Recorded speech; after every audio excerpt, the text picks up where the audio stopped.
What does it take to make workshops work? And how can we facilitate collaboration that sticks and leads to results? My name is Miriam Happness, and with the Workshops Work podcast, I am on the mission to find the magic ingredients that make workshops work. Today with me on the show are the two founders of StreamAlive, Lux and Tina, and we have a glimpse into the future of online facilitation and hybrid engagement. So stay tuned.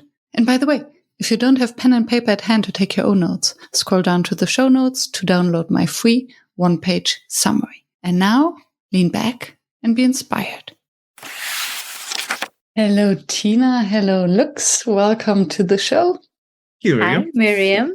I am looking forward to learn about you, about StreamAlive, the software that you're building that has the potential to revolutionize the way we interact on Zoom with large groups. Yes. Fingers crossed. And before we explore all of that and engagement with large group and why it often fails, I always start with the same question. When did you start calling yourself a facilitator? And actually, do you? Lux. Okay, so we're a fan of your episodes. So we kind of knew this question might be coming because we heard you ask other guests this question as well. And we pondered over it as in, I like to think of ourselves as almost a meta facilitator of sorts, because a lot of the people who use us are facilitators and we help facilitate the job of a facilitator. So therefore, I think we are kind of allowed to call ourselves a meta facilitator. Because that's really our universe, where we're building tools and technologies to help facilitators use technology in an interesting way to facilitate. So meta facilitators is kind of what I'll go with. I love that. How about you, Tina? Yeah, to add to what Lux is saying, we help facilitators facilitate. So meta facilitator sounds very accurate to me. And I think the genesis, which we'll come to later also, of why StreamAlive and how StreamAlive and what is StreamAlive. We'll kind of explore that as to why we are a meta facilitator and why StreamAlive is built with the facilitator in mind. Yeah. So. I think the only negative of that can be that when you say meta facilitator, someone will think that you're owned by Facebook or something like that. So we definitely want to give that impression. Good point. And I still hope that the audience, they know me by now a little bit and they know that I love the meta level conversations and discussions. Oh. So yeah, more sometimes on the abstract philosophical. And it's interesting because your tool is a facilitator of facilitators. So yeah, the connotation of meta facilitation, I like that. And maybe you explain briefly what StreamAlive is. And then I would be curious whether this was the first time you came across facilitation to work with facilitators directly, or whether there is a story before that made you curious about group work. Yeah, I'm happy to dive into the first one. And then, Tina, maybe you can speak about our collective experience at being in the receiving end of a lot of sessions and group sessions with facilitators, because some of those we've experienced in various shared domains, right? Whether it's college or work or stuff. But quick intro to what StreamAlive does. As the name suggests, we like to make live sessions a lot more alive. And I think the alive part is, our philosophy is, can you move sessions from whether they're online or offline, because now the world is moving to hybrid. So it's a lot of online, but also a mix of both. Can you move it from 95% of the audience being ignored to 95% engaged, right? And the whole idea is, can we give everyone a voice, which in theory sounds fantastic. And we'll dive into the details on how we do that a little later without getting too much into the weeds. But the interesting thing is every online platform, whether it's Zoom, on which we're recording this right now, or whether it's Facebook Live, which Meta owns, since we just talked about that a moment ago, or whether it's Twitch or WebEx or Google Meet or Teams or YouTube Live or any of these platforms, the common currency to each and every one of them is chat. Mm-hmm. And people are chatting. right? And people like to have their voice heard. And that is a very powerful thing, in our opinion, which is not harnessed enough ways. So our thinking was, can you give the audience a visual collective voice through chat, and therefore allow them to be and it's honestly not something new, because we've all been in places where in a physical world you ask someone, hey, raise your hand if you agree with me, and 2/3 of the room raises their hands, and you know that, okay, the majority of the room agrees with me. Now that is a very binary response. Is it a yes, hands up, or no, hands down? With chat you have so much more color. It's like you had black and white here, and now you've got all this entire canvas of colors, because people are putting words and sentences and emojis and things there. Can we harness it in interesting ways, and therefore give a voice to the audience, and therefore move them from ignored to engage? So it's an online platform that helps do all of that. Won't get fully into the details. I'm sure we'll chat about some of it. And we'll chat about the origin story of why we built this. But to your second question, Miriam, I mean, have we been in sessions with facilitators? Feel free to chime in on both our behalves on the many sessions that we've been a part of. Yeah. So, like you, Miriam, I like to be a bit philosophical about this. Throughout all our lives, right from our days in school, our days in college, our workplaces, and outside of workplaces, professional organizations where we become part of, or conferences or events, or anywhere where there are large groups of people of 25 and above, or even 20 and above also, right? I think I would put it in there are two driving forces which drives how inclusive or how engaged the participants are. I think the first one falls along the personality type of an individual. Throughout my life, I've had phases. In school, I was quiet, I was shy. I did not participate so much in class because I was very shy. There are a lot of people in the world who are shy. They're not out there and become the front benchers, we used to call them in school, like who like raise up their hands and answer all the questions. And then there are the backbenchers who will like quietly just absorb everything, and they are too shy to raise up their hands and answer questions or to participate. So there are two types of people. There are the confident ones who always love to participate and raise their hands and answer questions. And then there are the shy ones who have a lot to give if they participate, but they're too shy to really participate. So that's a personality type. And if a good facilitator can also bring in the ones who are shy and give them the opportunity and the room to participate and to be able to extract that. So we have seen that. I've seen some of that in my work life, and I've seen some of that in some events. I think Gwyn is one of, I would like to call her out. I love the way she facilitates. She's been on the show. Yeah, so I love the way she facilitates. And John Chen, what an amazing guy. He also on the show. Yeah. Amazing. Now that we started working with more facilitators, our eyes really open up to see how that is such an important point of bringing these different personalities together to a similar place where they can both participate and contribute, right? And make the meeting or make the event a much more inclusive, much more diverse, much more interesting. That is one factor, which is the personality type. The second factor in my personal experience is that the size of the group is so large. Like there are sometimes these 100 people events or 500 people events or 1,000 or 5,000 people events, which Lux had mentioned that you raise up your hands and all that is a very binary responses you can get. The size itself makes it difficult to be able to get all the participants to bring in all the color and to bring in all the nuances and bring in all their thoughts and all their contributions to the large group, these large group exercises or these large group meetings or events. Because suppose if you say, where are you from in 1,000 people event, and everyone recites out the name of the place they're from, that's it. The whole of the event is gone just listening to everyone recite out here.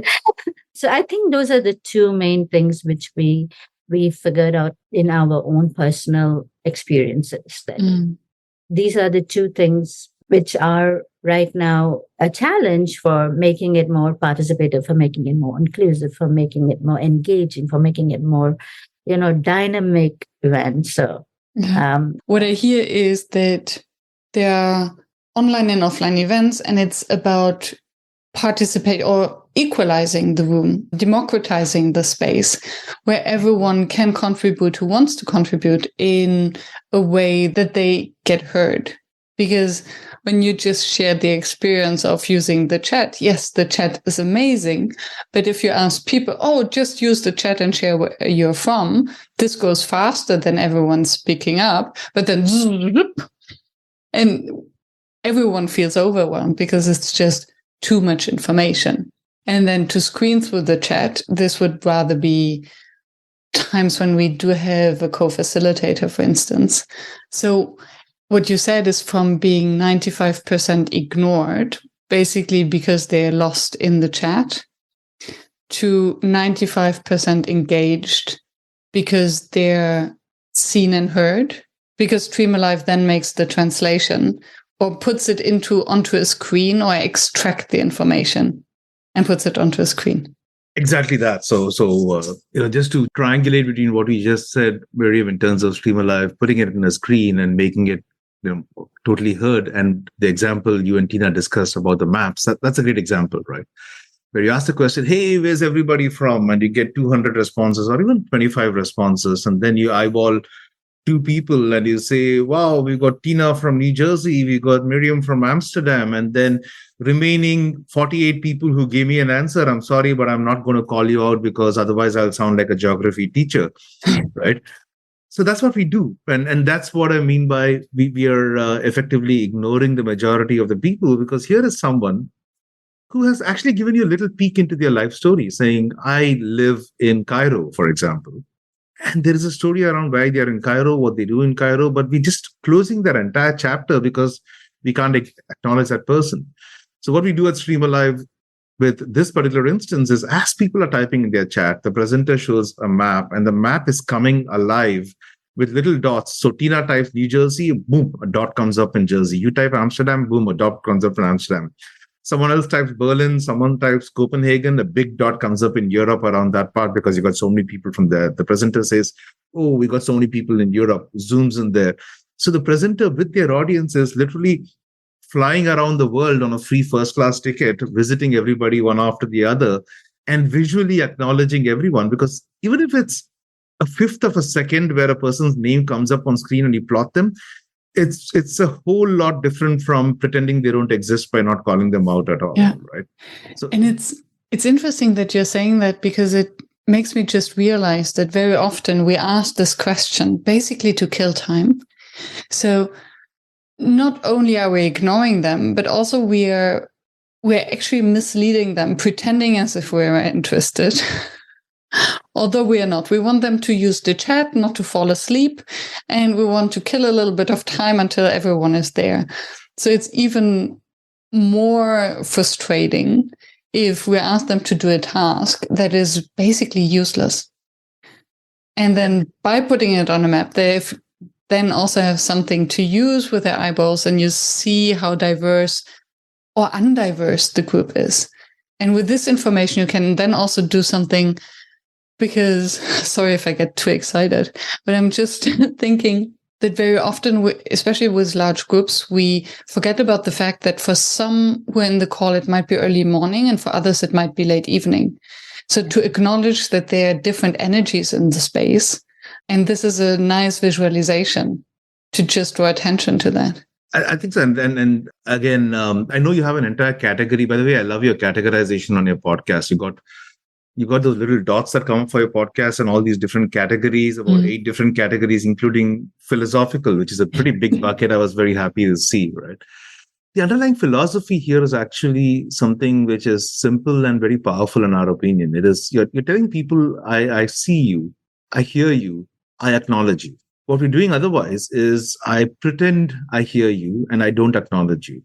And that makes all the difference, because to your earlier point, there are a lot of people who are actually jaded, who know that when a presenter or a facilitator is asking, hey, where are you joining us from? He doesn't really care, or she doesn't really care. She's just asking it to kill time.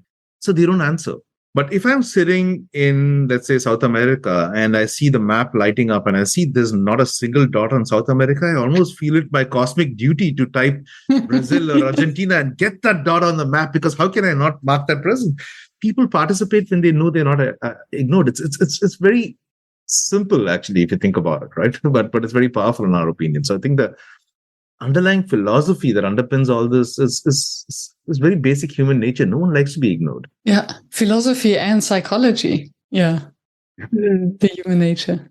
Absolutely. I mean, it would be pretty rude for me to ask you a question and then just continue the conversation like I'm not even waiting for your answer. But that's what we do in large groups, because our excuse is, hey, what else can we do? How can we have a conversation that scale with 40 people? Yeah. What if we could? That's kind of what we're pointing to, right? Yeah. I think it's also interesting because you don't have the excuse anymore to just ask questions or to give prompts without an intention. Because if you do have the opportunity to actually get the information out and to visualize it, then you actually do want to do something with it. Correct. You're imputing intent onto it, because it's like I want to do something from it, which is for us to collectively see our answers and have a tangible visual manifestation of it, right? Yeah. So what have you observed? Because I assume that you've done a lot of research before and still in the development of this tool. So I assume that you're sitting in a lot of workshops. Oh, we're learning all the time. So what is it? Because just a visual representation of a dot is not engagement. Well, it is a first step. I think it's a great way to wake everyone up and to, as you said, give them the feeling and the respect that they are seen and heard. What is it else? What's the magic sauce for engagement in large groups? What have you found out? Tina, do you want to take on the workflow? Or I think that's a good way to kind of pin some of the things we've seen, right, in terms of the entire StreamAlive workflow in some ways, because we try to capture some of the things that we've learned from how people work in workshops. Not to borrow your URL, but how people work in workshops has taught us a lot about this entire cycle of engagement, so to speak, right? And I'll jump into it. Tina, feel free to jump in and chime in on that. So 4 parts to it, really. One is planning for it, right? I mean, there's a classic, if you fail to plan, you're planning to fail. And I think that applies even more so in the facilitation world. You have to keep some room for improvisation, but by and large, you have to have some skeleton of a structure around how you want to move people from easy, simple prompts to sometimes deeper prompts. You can't kick off the session with, hey, what's the meaning of life? I don't know if you're ever going to get to that, but if you want to get to it, you probably want to get to it in the 42nd minute as opposed to in the first minute or something like that, right? So planning is a big part of what we do over here. So you talked about us attending workshops and things, and we've attended so many workshops. I've lost count of it around with, teachers, sellers, entertainers, marketers, all of it. And there are different patterns, there are different templates, and we try to capture some of those in terms of, there are different templates. If you're doing an AMA session or a live stream or a webinar, or you're doing a cohort-based course or a single session, that's something, here is a typical workflow of things that you want to do, right? Interesting thing there is everyone's talking about, Chat GPT, and I know you did an entire podcast where you talked to Chat GPT, for instance, right? So everyone's talking to Chat GPT in podcasts and everywhere else, but there's a lot of stuff you can take from there as well. So StreamAlive actually uses GPT to help presenters come up with interesting questions. So let's say I'm doing a workshop on molecular gastronomy. And I'm thinking of all topics. I know it is what everyone is thinking about right now. So that's obviously what we're all thinking about. But let's say I'm doing a workshop on that, or there's so many colorful topics all of us have, right? And I could go to StreamAlive and say, come up with a poll that I can ask people when I'm teaching molecular gastronomy.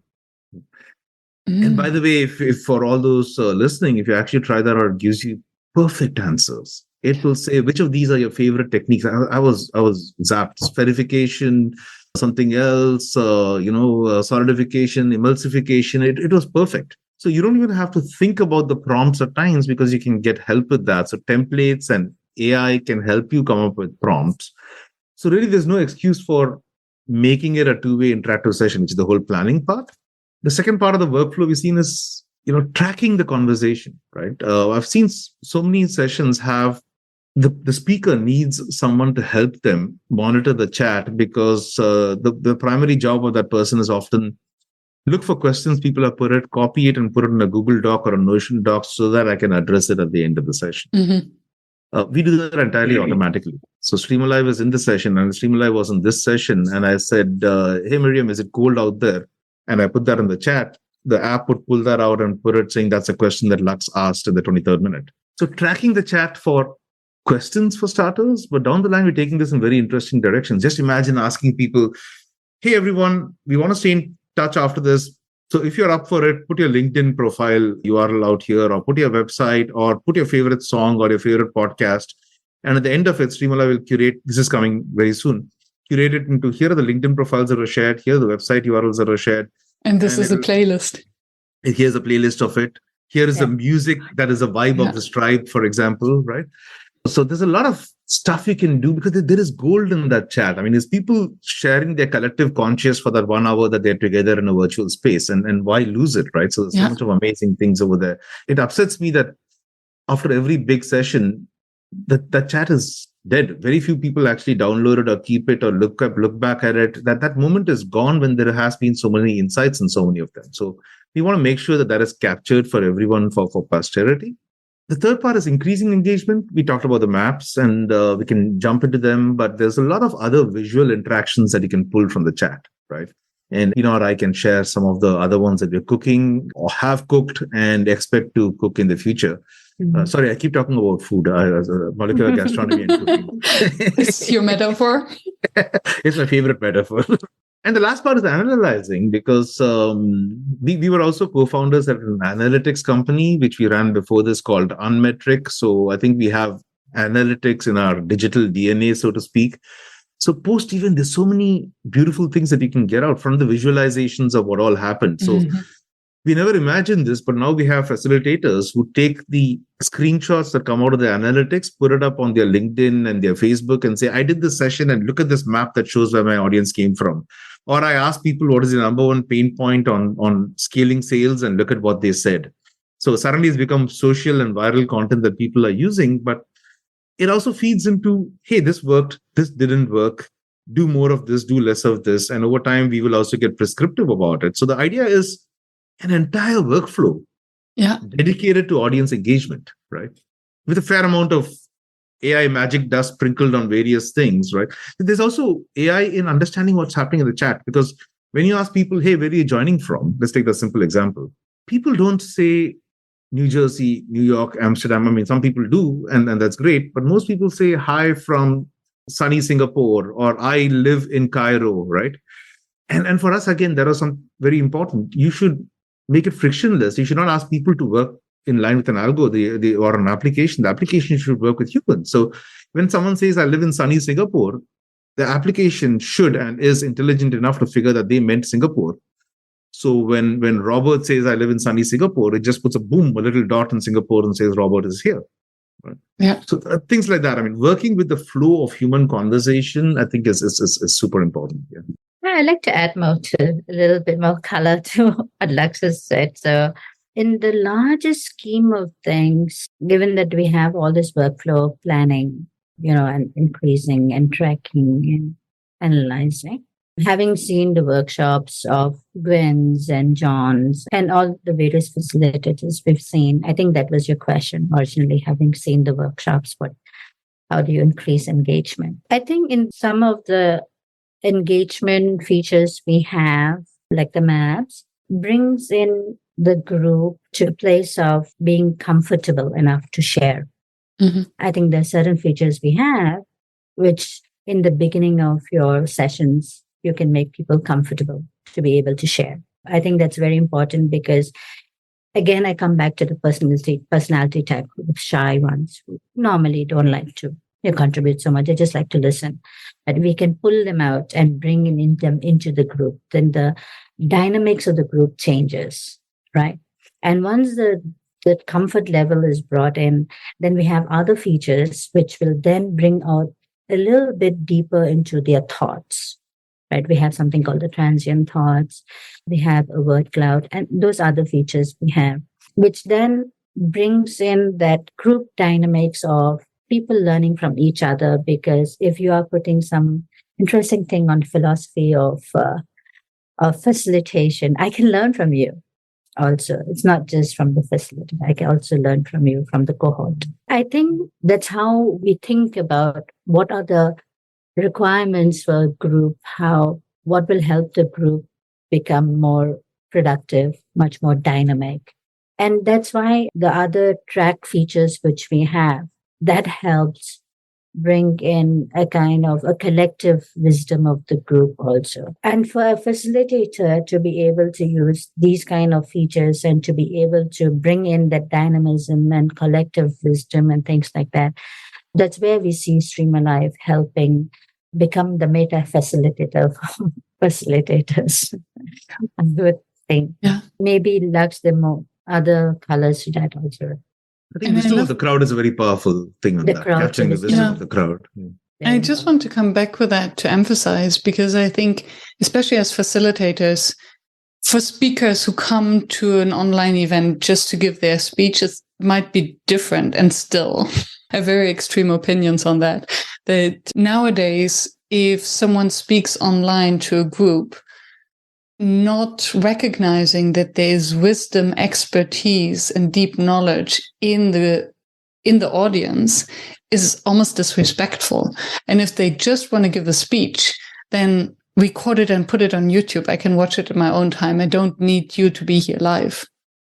So the philosophy behind StreamAlive, what I hear from what you're saying, is really to acknowledge that, yes, there's not only one expert, but we do have the opportunity to really collect and crowdsource the expertise that is in the audience, which democratizes the space and then really leverages that we are sharing the same time and space with each other instead of watching a YouTube clip.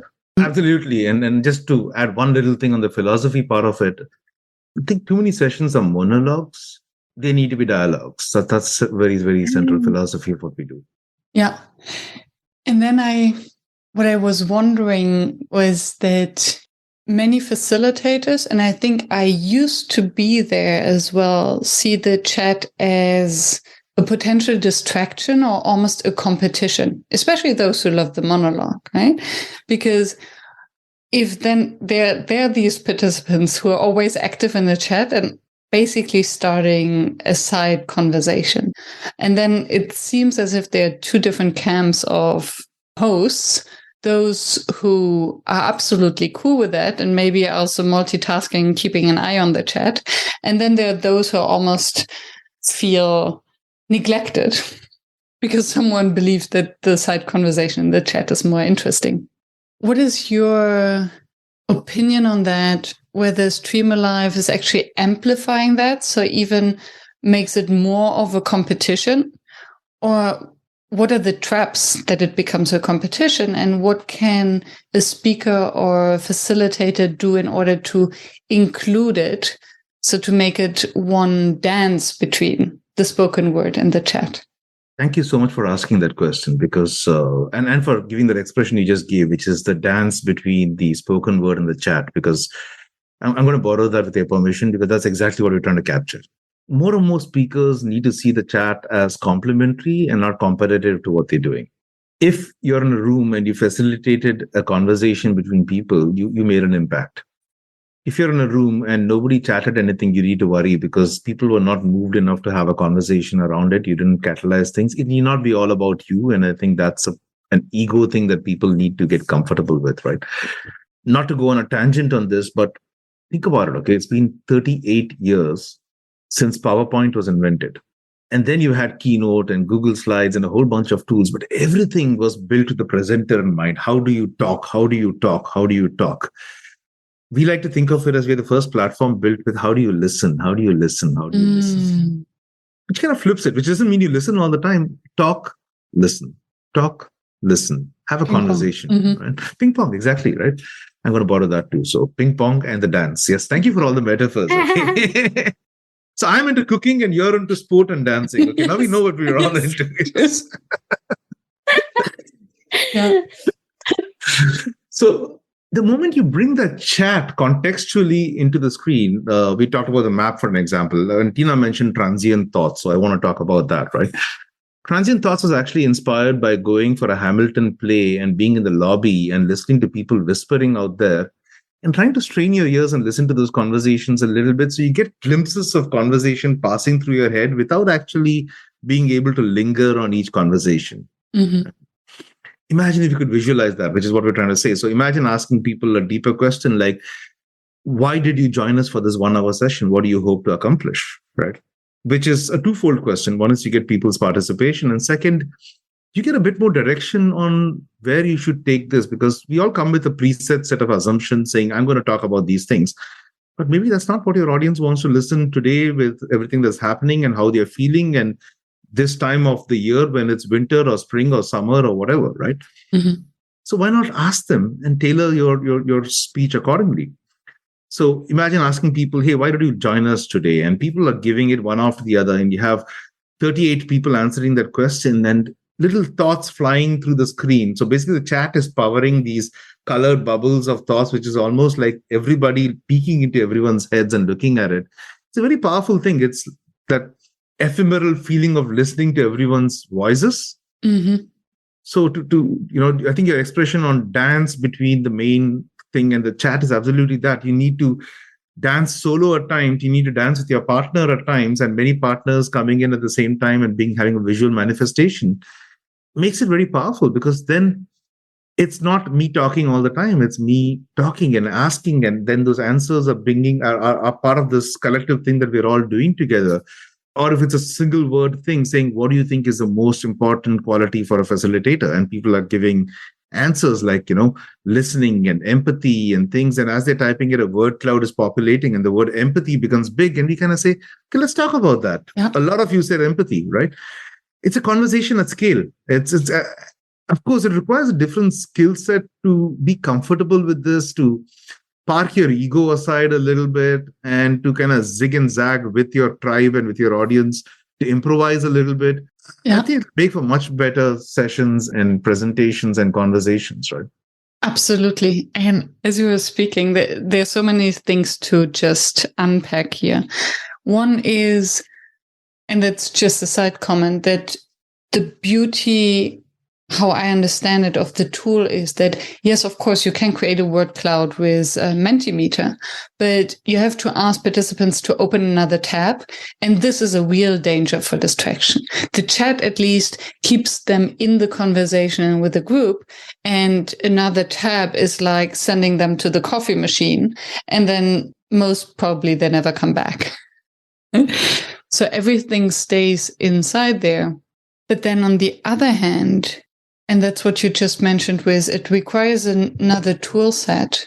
When I listen to you how to use the prompts and how to interact with it, it reminds me of what I've learned from my conversation work with ChatGPT, that those who are capable already, they will be enhanced. So it leverages their skills of listening, of asking the right questions, of using the information the right way to reflect it back to the audience. Whereas those who were maybe lacking behind beforehand already, who had problems of being present, problems asking the right questions, they will fall behind even more. Because you need to know how to interact with such a level of AI, right? And how to use it for your advantage.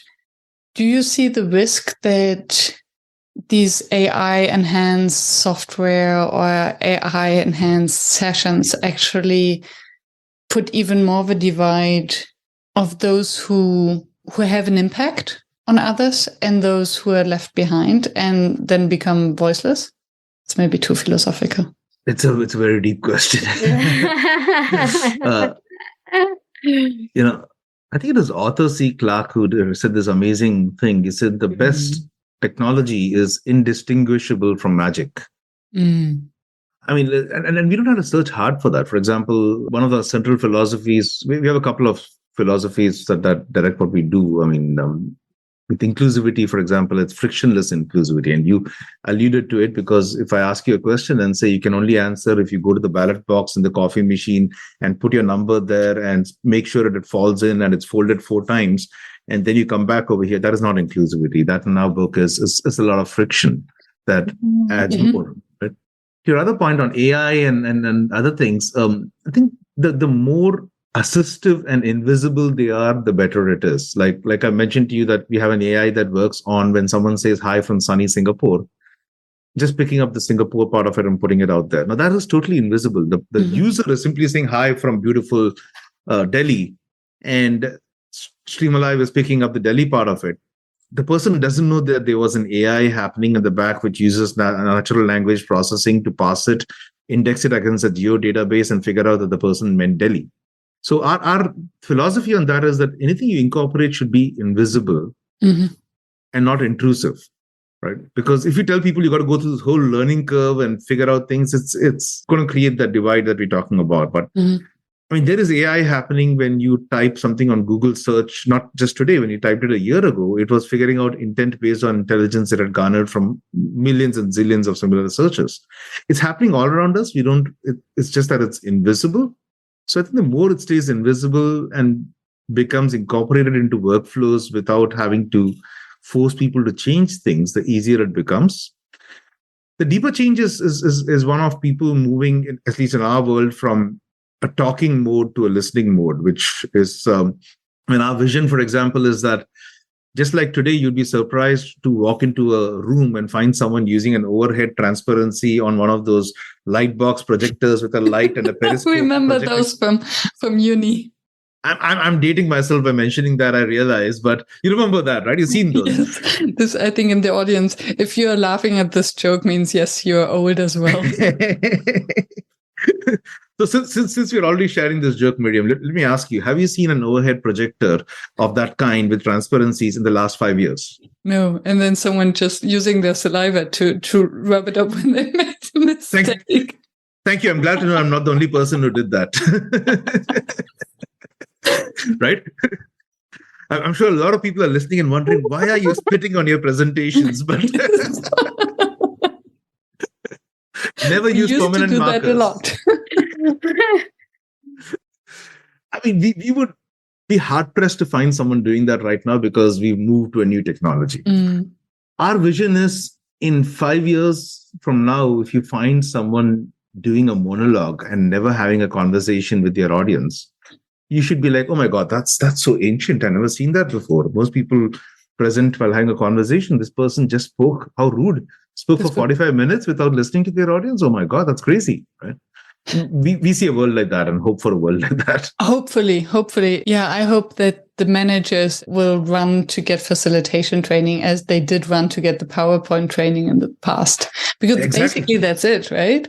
In the PowerPoint presentation, you're just speaking to someone. And if you're using the presentation in a facilitative style, then you include the audience and it becomes a dialogue.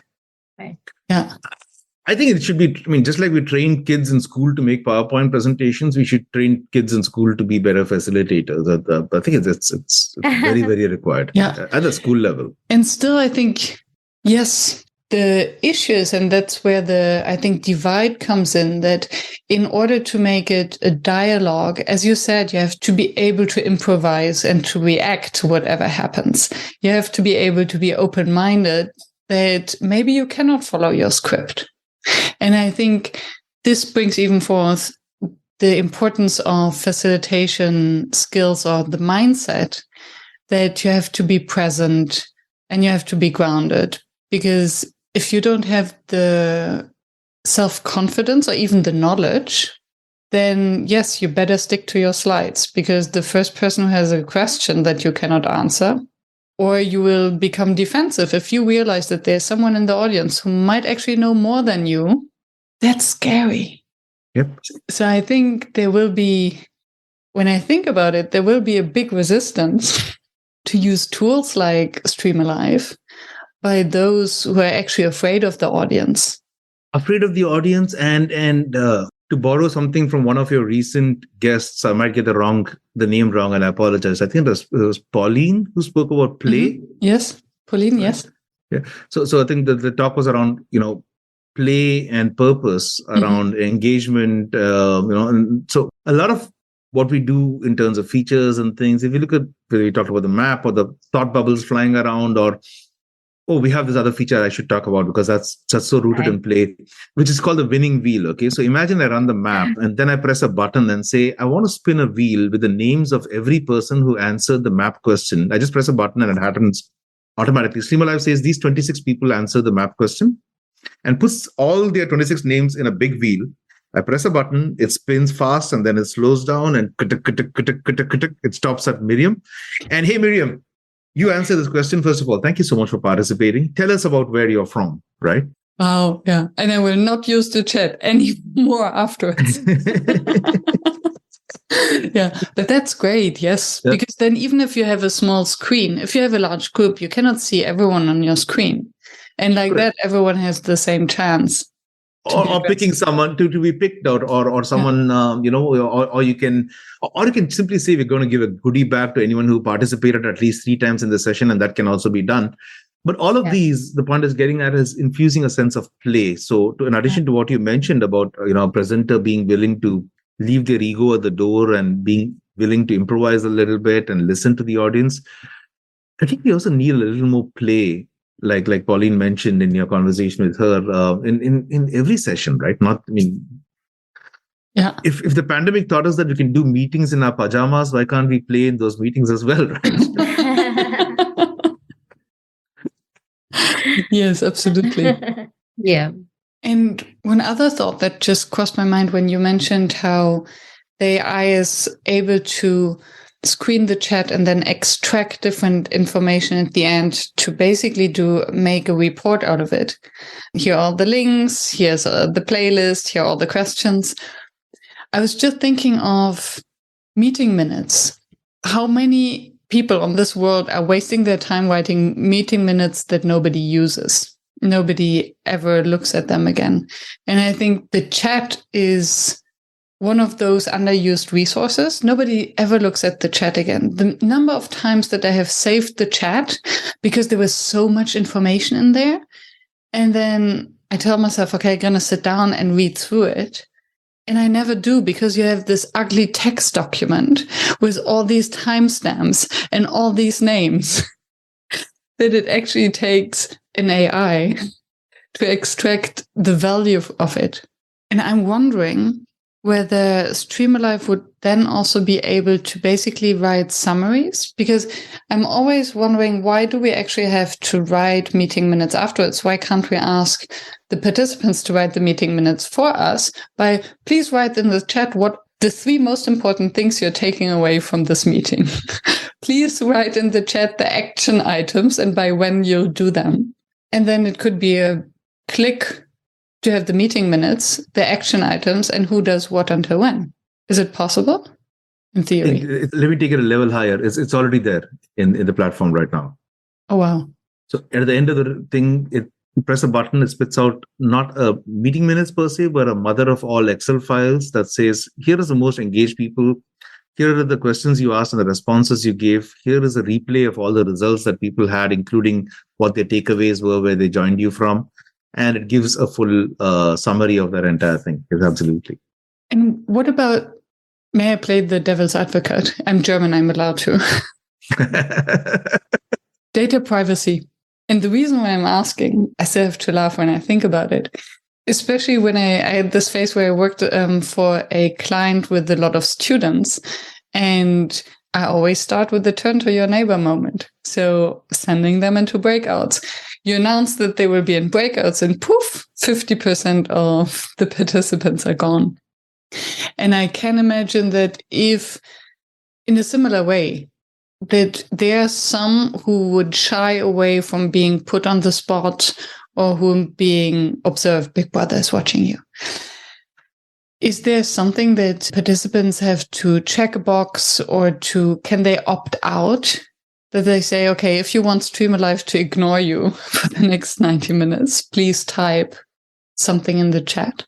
At this point, no, there's nothing like it. So the whole idea is, let's take a step back, right? We see the world of sessions as two universes. There's one which is the universe of people, which has sessions that have less than 10 people in the room, and sessions with more than 10 people in the room. And as is obvious, we are focused in that universe with more than 10 people in the room, because if it's less than 10 people in the room, if you have 4 people, you should not be asking them to put in the chat where they're joining from. You should be asking them in plain language, right? We've seen a lot of tools in the last few years around that ecosystem of less than 10 people. So you've had Otter, Fireflies, and Fathom, and a whole bunch of note takers which are listening in, transcribing what people are saying. And now, to your earlier point, Miriam, you now have a whole bunch of meeting summarizing applications that will take this transcription that comes out of this, run it through ChatGPT, and then come back and say, here's a summary of what the entire thing does. Right? So at a very broad level, we've already kind of given our permissions for a lot more than we really know. Because the moment you join a meeting where there's a note taker there, you're giving tacit permission to record your voice, actually, right? Every participant cannot record what's happening in the meeting. It's only the host or people who can record it. But think about it. You just talked about it a little while ago. At the end of a session, you can click on download chat and download their entire chat transcript. So actually, chat is something that we've already given tacit permission for anybody in the room to take back with them after the session is over. It's already buried in the terms that you agreed to when you signed up for a Zoom session. Because we do the session, 50 people, and I say, oh my God, there's so many amazing links. There is gold in the chat. Let me download this chat and keep this thing with all its ugly timestamps. And even though it doesn't look too great, I'm going to save it and hopefully I'll get to it sometime in the future. I can do that. And if you look at StreamAlive, we are taking a subset of that exact chat document, except there is a temporal nature to it, saying between now and here, people are answering a question on where they're joining from. Between here and here, we know that we had asked this question on what is your biggest pain point, right? And visualizing it and things. But actually, our data source is that file that anybody in the presentation can download without anyone's permission. Yeah. So incrementally, there's no increased permission you're doing besides what any other human being is already doing. And so we are actually at a very, very low level of permissions compared to any other tools out there, which actually record your voice, transcribe it, summarize it, and things like that. So that's kind of the reason that has not been an issue so far. Makes sense. It's that makes sense. And still, TXT document. I can hear some German colleagues screaming about data privacy. But yeah, and maybe we'll get to the point where, okay, by joining this meeting, this is what you agreed to. Let me try and put it another way also. The host of the meeting has invited me, has invited you, Miriam, has invited Lux into a meeting.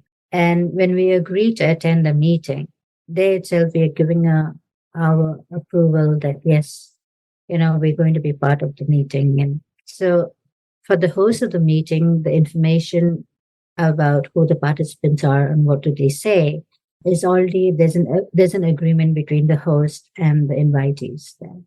I think where the data privacy issue comes in is if you make the chat data public, or if you put the transcripts of the chat with the names of the people public, then there's the privacy issue. As far as StreamAlive is concerned, it's not making anything public. It's just working with the host of the meeting. So it's still within the domain of the meeting, and the information is only between the host and StreamAlive.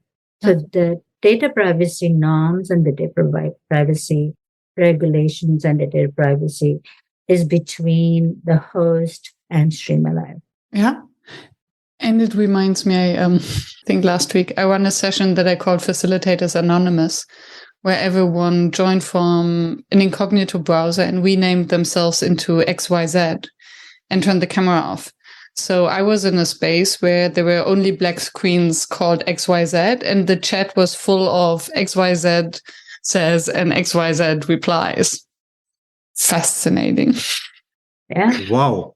Very fascinating in terms of group dynamics. But what I'm thinking of that is everyone has the choice to rename themselves, to give themselves any name, and thereby, I'm making XYZ now. Mm-hmm. There I am, XYZ. Yeah. So I just changed my name. Yeah, exactly. So if I chat now, I'm XYZ. You don't know who I am. Yes, exactly. And if everyone does it, suddenly the chat is 100% anonymous. Right. Just curious. So what was the biggest insight that came out of that session? I have to split it up. I run the session twice. In the first session, the biggest insight was, wow, that we do have, or that there are some individuals who really enjoy the space to speak their honest truth in anonymity, and to be witnessed. So the entire topic was then, what would we say if we could? So there are so many times that we don't say what we think. And what if we did? So this was the topic. And then, interestingly, in the second time that I ran the session, it was a totally different group dynamic. So there were a few who stayed at the meta level of the conversation. So they spoke about the impact of this rule or this anonymity instead of making it about themselves. And this changed the entire dynamic. Yeah, so we didn't go that deep. Yeah, that whole area of how do you behave when nobody is looking is a very deep area, actually, right? Yes. Yeah, exactly. And I think in the spaces of Twitter, we see it a lot with the trolls, people just behaving very asocially because they can hide behind a nickname. And I think in very large video conferencing sessions, we might observe similar things, although I think less often because there are less people watching and the trolls really like the stage. No, absolutely. Yeah, I mean, with that anonymity, you don't get that light on you on the stage, so that's not a great thing for a troll. But it's very interesting how people behave, and we've seen that on Twitter. We've also seen it in the surge of anonymous accounts that have come up and got sizable, followings as well. In the video world, we've seen the whole rise of virtual YouTubers or VTubers and how they come on and things. I think we're seeing facets of that in different slices of life, which will define culture in some very interesting ways. And interestingly, we actually took a slice of that into our product in one way as well. So I want to touch upon that very quickly, if that's okay. We've been talking about online sessions and a lot more about online sessions. And a lot of the things we try to talk about is how do you recreate that real world vibe that you have of feeling of being alive in an online session. And you mentioned chat some time ago where you said, is it distractive? Is it this? Is it some speakers look at it as competing? Some look at it as complementary. We obviously look at it as very, very complementary. And our belief is that chat is one of the most powerful things in the online world that we need in the offline world too. Let me explain what I mean. Right? Yes. Suddenly we are all going for all these conferences. I'm willing to bet with anybody that if you go to 100 people who attended a conference and they're sitting out there in the lobby grabbing their coffee and you go and say, hey, why did you come here? 90% will say for the networking. 10% will say to listen to this person, because if I want to listen to a speaker, I think you talked about it earlier, I could have watched the speaker's recording on YouTube or somewhere else later. But they came here for the networking. And then what happens? The coffee break is over. They walk into the room. They're sitting there. They're listening to the speaker talk about it, or a panel discussion talking about a subject. Let's say it's the future of electric cars, right? And I have a thought about electric cars because I've been researching electric cars all my life, but I'm in this audience and I'm turning to you, Miriam, and to you, Tina, XYZ, and saying, hey, you know something? I did this. And the person friend says, shh. Yes. So here we are. I'm here because I want to network with you and with Tina and with the person who's shushing me. But I'm expected to be quiet for the next 1 hour of this 6-hour session because I have to listen to these people who don't know who's in the room.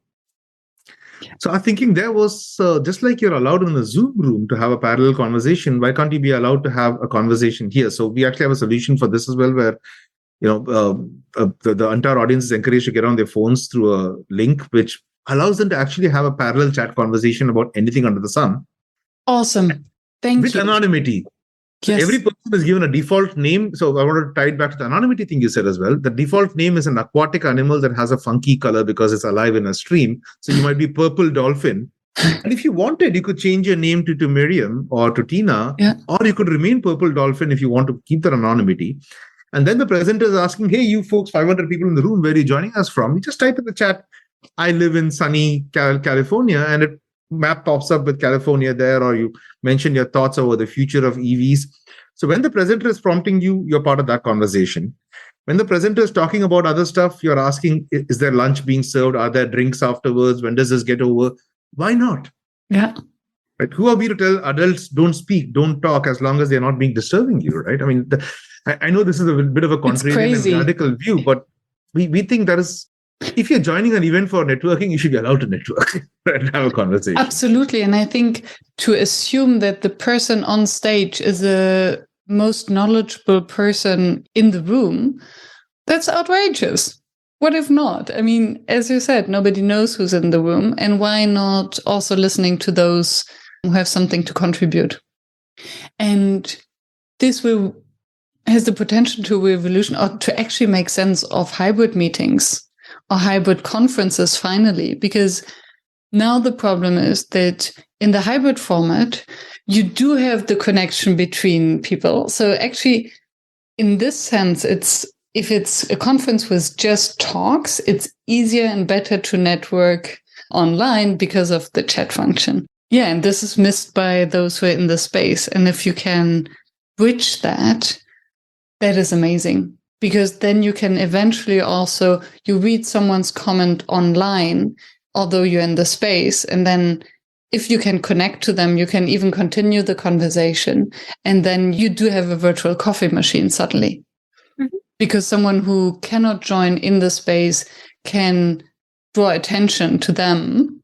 I don't know if you've seen the huge smiles on our end, but hybrid is exactly the direction we're pushing this forward to. Yeah. Large hybrid events. Awesome.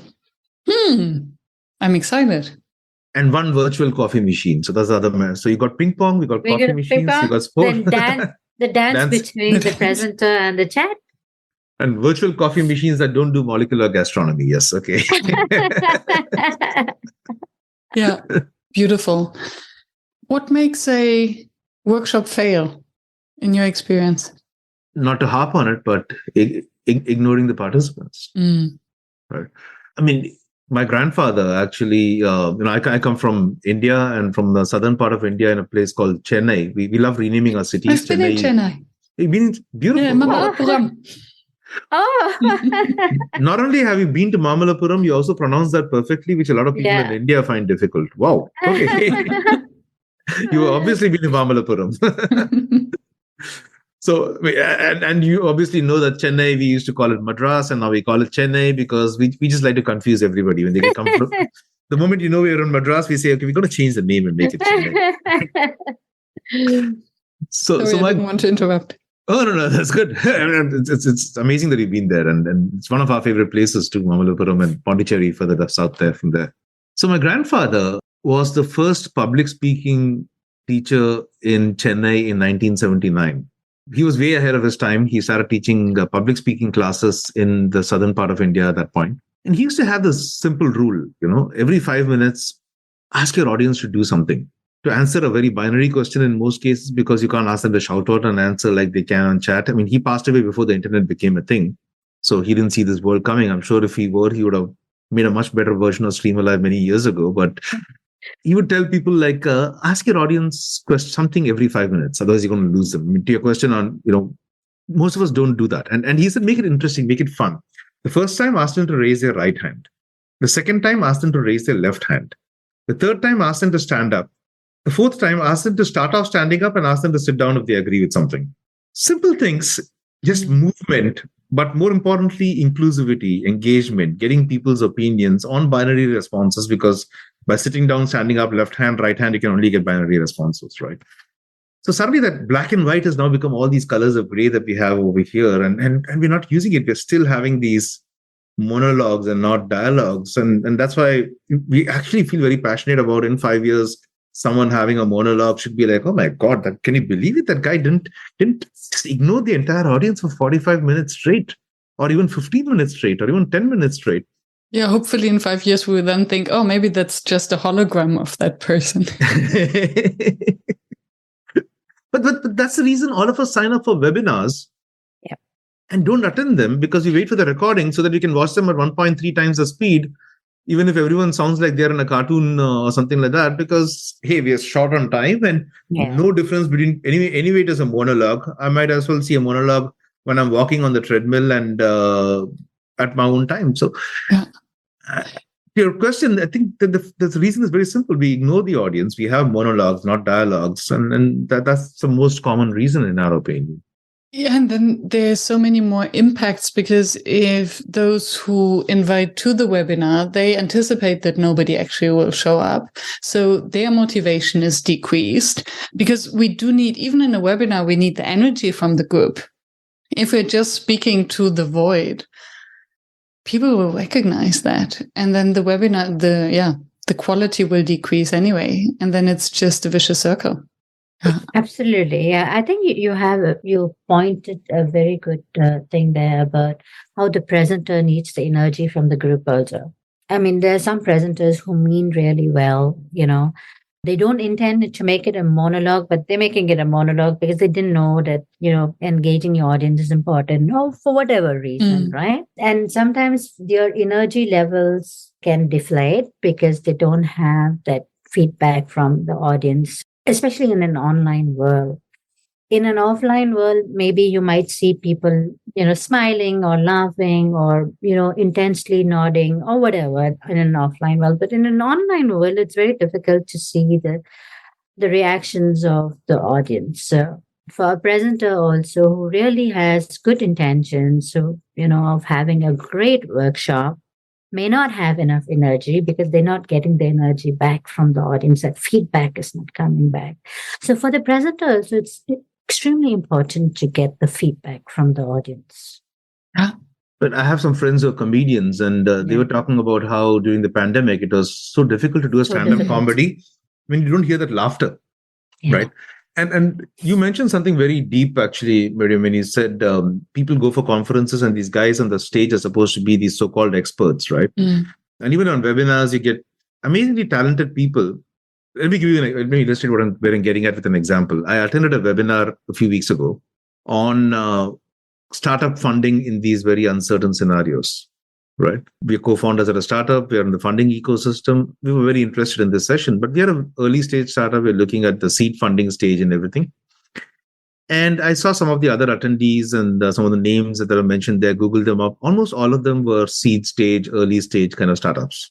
The people in the panel have experience across the board. They were a very good panel. I will not name the company. I will not name the panelists because I don't think that's required, but they could have spoken about any topic under the sun. They assumed that everybody is looking for growth equity, which is a much later stage of company that all of us hope to be in about 3 years' time. And they were talking from that perspective entirely. So here was a whole bunch of people to whom these people could have spoken. If they had taken a second to say, what stage are you guys in? Enter one. Obviously, I'm biased towards StreamAlive, but imagine asking, okay, folks, just tell us what stage you are in and put it in the chat. And the word cloud populates saying early stage, stage, seed, pre-seed, not funding, or you enter a poll. And then you tailor your entire panel discussion with these very, very knowledgeable people around who's in the room, as opposed to making an assumption and talking for half an hour on a topic that nobody is interested in because it's not relevant for them. And that happens all the time. You assemble this amazing group of talented panelists. 2-3 of them are local and they just drove in. 2 of them had to fly in and they had to be hosted in a hotel and they'd be put out there for the speaker, or they have finally come into your session after months of planning if you're doing it on Zoom or somewhere. And then you waste it away because they're talking to an audience with whom they've got a fundamental disconnect since you didn't bother to have a conversation with the audience, right? It happens all the time. And it vexes us. Especially if it's a panel, because for a talk, I can somehow understand because a person has prepared a talk. So it might be difficult to change the topic. But for a panel, it's not scripted anyway. Yeah. And I wonder what it is, this fear of interacting with the audience. Because Tina, you just mentioned that many don't know how to interact and how to ask the audience. And I wonder whether it's really a lack of knowledge or it's a lack of courage. Because I spoke with a friend the other day. She was supposed to give a speech in front of 1,000 lawyers. And we're discussing about her speech, and she asked me for my feedback. Such a facilitator. I'm like, when you go on stage, ask them a question, make them think, make them come on board. I'm like, you cannot ask them a question. Like, why not? Because, they don't even need to answer. Ask them a rhetoric question to make them think. But it was so scary for her because it's so much out of the norm of what lawyers who stand on a stage do, that I think it really needs a paradigm shift of the 95% or 99% ignored. I mean, I'm not a lawyer, but I think every single conversation has a canvas for conversation, right? For example, if you're talking to 1,000 lawyers, first of all, fantastic. You're talking to 1,000 lawyers. What kind of lawyers are they? Are they civil, criminal? Do they practice family law, marriage law, property law, something else, right? What is one case in the courts right now that you're following? And then imagine everyone, that wisdom of the crowds that Tina was talking about a little earlier, everyone sharing it and someone saying this versus this. Oh, I haven't heard of that. And bubbles flying. Suddenly you're facilitating, you are facilitating these 1,000 people learning from each other. But to your point, I think sometimes it is a question of it's a question of a mindset shift, and it's also a question of courage at times, because we're too used to a certain way of doing things. I mean, like we said earlier, it's 38 years since PowerPoint was invented, and we're still following the same format, saying, break my thought process into these things called slides and talk to people one slide at a time, which is, it's a fundamental mindset shift that needs to happen. So, talking about the mindset and mind shift, and I come back to personality types also, even for the presenter, right? I'm more reticent, shy. Lux is more, confident about presenting and presentation. I am not very confident about in a large group presenting and presentation. That's just how I am. I'm more reticent about that, right? I'm like a little bit, okay, I'm not so courageous. I'm not courageous. Lux is very brave. So Lux, it comes to him naturally. For me, I need to learn to do that, right? And to be able to put myself in front of a large group and be able to talk and have a dialogue and have a conversation.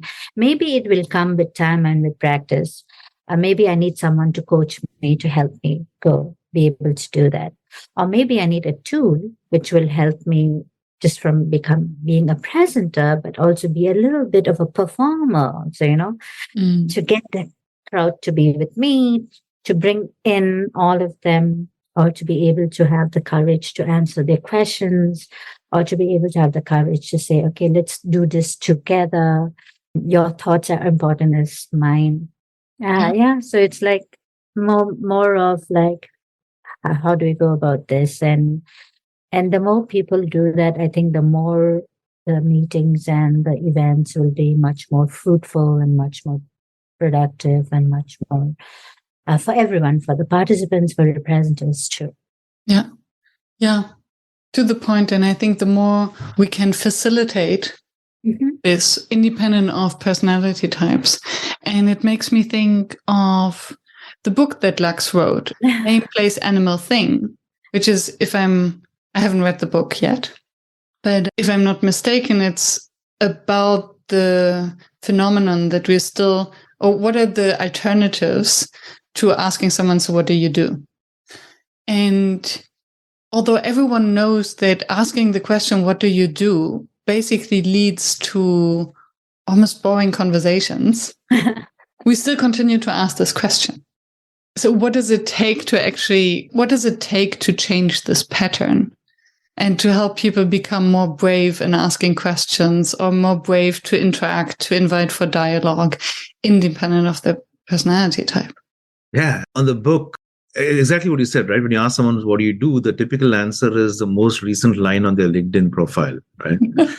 That's what people say, right? And that is the whole theory behind the name part of it, because the name we wear is often what we do for a living, and we assume that is a thing. But if you dive in deeper, someone asking you, so what do you do, is basically saying, I want to know more about your story. What common ground do we have, right? So I actually answer the question with a question. When people ask me, so what do you do? I kind of put them on the spot a little bit, to be honest, by saying, do you mean for work, or do you mean in terms of my hobbies and interests in life and stuff? And it would be a very, very unique person to say only about work. I don't want to know about the rest about it, because what you're doing then is creating a canvas for, there are more sides to me as there are to you. So let's talk about not just work, let's talk about the other things. And they'll say, yeah, but for work and other stuff as well. People typically say that. And say, yeah, for work, work on a technology company, then do this. Last week I did this. And then suddenly you're finding that there might be more intersections, right? I mean, just like when you talk to people, you say, oh, I know this person, this person, I saw that you're connected to them. I went to college with them. I just caught up with, and thanks for introducing us to John. We just caught up with John last time. We met up with Gwen when she was in New York. We're like basically saying our tribes have intersections, so to speak. Yeah. So what do you do is actually an excuse for, it's touched with the tribal nature of who we are. And it's like, but we're taking it purely to that work scenario. And I think that's a very, very big mistake, because veering it back into life and hobbies and all of the other things. So the book is a metaphor for those things. So name is the titles we hold, but going in reverse order. Thing is like, make more things. All of us make things, virtual, physical. I mean, you've made what, 210 podcasts so far, besides the other stuff that you do? Yeah. Around that much. We're not making all this stuff. So make stuff that allows you to connect with people. And your podcast has allowed you to have so many conversations with so many people, and so many people like me to vicariously have a conversation with Pauline, who I've never met, but I think I know her through your podcast, right? So these connections are facilitated. So I won't take it into a tangent on the book. As you know, I'm an expert at taking things into tangents, but I think there's a lot more for us to connect when we ask people, so what do you do? And it needs to be seen in its purest intent, which is, tell me your story and let's see where all we connect, right? And maybe to close, if it doesn't open another kind of big Pandora box, what are the questions that are helpful to ask in a chat with a large group? So what do you do if we're talking to a large group and we want to get a sense of who is in the space? Is a very good question. Right. What do you work? Or what is your hobby? I think there must be better questions than others in the context of large group engagement. Do you have a tip? Certainly do, because we actually follow that in some of our sessions and webinars and things. And I don't think we need to overthink it too much. It's actually a very simple thing, right? It's exactly like you might do on a one-to-one conversation. Hey, so what do you do? Where are you from? That's kind of how you open a conversation. This is kind of what I think we want to address in today's conversation. End of it, you say, did we address it in today's conversation? And what are next steps? Which is kind of what we do in a meeting. It's exactly the same format for a large group. Who are you? Where do you come from? Great icebreaker, great to warm up people, get a sense on. I mean, all of us geo-identify. Even if you don't ask people, where are you from? You'll see that on webinars. People say, I'm in Spain. Hello from this place. People like to anchor themselves literally in a place and say where they are from. So why not tap into that to get people in? Who are you? Are you, for example, in that panel discussion example, are you a startup founder? Are you an investor? Are you an early stage? Are you a later stage? Or a free-form open question where you just type in one word your profession, saying, I'm a student, I'm an entrepreneur, I'm a technopreneur, I'm a facilitator, I'm an actor, I'm a dancer, I'm a singer, I'm a teacher. There's so much of color that can come up in terms of who are you, right? And I think a very important question, which is where the bravery comes in now, is why are you here?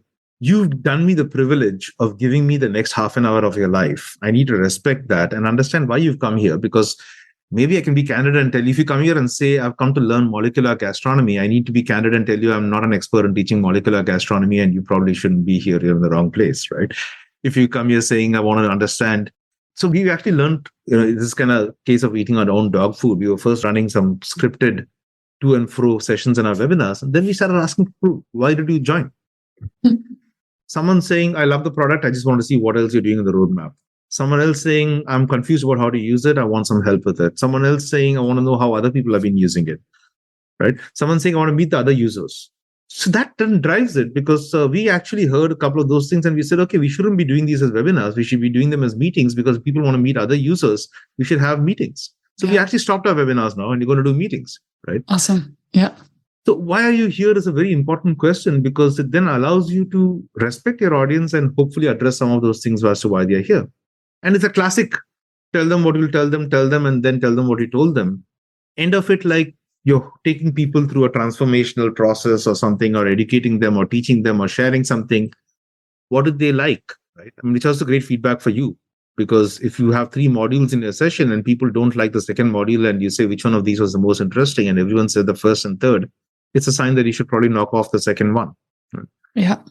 And then if there is a call to action, which might be like you implementing a certain skill in your workplace, or which might be you taking the next step if it's a webinar or something like that, or you essentially changing a behavior, asking people about that, saying, when do you think you might use this that you just learned? Is it next week, next month, next thing, or an open-ended question? And of course, preparing it a couple of times with questions, right? So who are you? Where are you from? Why are you here? What did you find most useful? What are you going to take forward? And questions. If you do these 6 things that we just talked about, and if you divide them across a 45-minute session, essentially you're having a conversation every 6 to 7 minutes. Yeah. My grandfather would be very happy. Wonderful. Thank you. There's one question that I always ask and I haven't asked yet. So I hope you have another minute. What's your number one facilitation challenge? Okay. So still keeping that meta facilitator hat on, of we like to think of ourselves as meta facilitators. It's ironical that facilitators change behavior, but for us, the number one challenge for us as a technology company, as a tool, is to change behavior for facilitators themselves, to make them move from position of authority to a position of vulnerability, and to move from scripted stand-up comedy to moving to improv comedy, to move from I know all the answers to we know all the answers. That behavioral change, I think, is probably the biggest challenge, and it'll happen over time. We also sometimes get greedy where you want everyone to move right away. It happens over time where people get exposed to it, try it, but that's a number one. Yeah, that's it. I think that is the number one challenge we're trying to work on a bit more. Yeah. And thank you for working on that on behalf of all the facilitators and speakers. and on behalf of all the disengaged, ignored audiences. Thank you. I mean, we've been part of this ecosystem for a couple of years now, and they're just such amazing, beautiful people at its core, right? I mean, not saying this to flatter you, but people like you and some of the folks you introduced us to, and some of the folks who introduced us to you, all amazing people with so many beautiful things to share, and being a part of that and helping make that happen is it's one of the things we learn from being serial entrepreneurs is when you have that purpose that is so strongly ingrained, it helps you weather a lot of challenges and keeps you grounded to that North Star of what you want to build. And this ecosystem we're building for is as beautiful as it gets. Yeah, it's people are so generous. The generosity amongst the group of facilitators is amazing, where you share with each other so much. It's amazing to see that. Yeah. Yes, I agree. Thank you so much for sharing so generously with me on the behalf of the audience. This was like a conversation with friends, and thank you for making it that way. Yeah, beautiful conversation. Thank you for staying tuned and for listening until the very end. I hope that you found the inspiration and the wisdom that you are looking for. And I hope that you will subscribe to the show so that you never miss any of the interviews with another inspiring facilitator from across the world. I'm devoted to continue this podcast and to deliver weekly an episode that maintains the quality that you expect and you deserve. And if you would like to help me to maintain this quality and to keep the podcast free, please help us. Visit workshops.work/support to make a small donation to keep the podcast free. Thank you so much. I hope to be in your ears next week.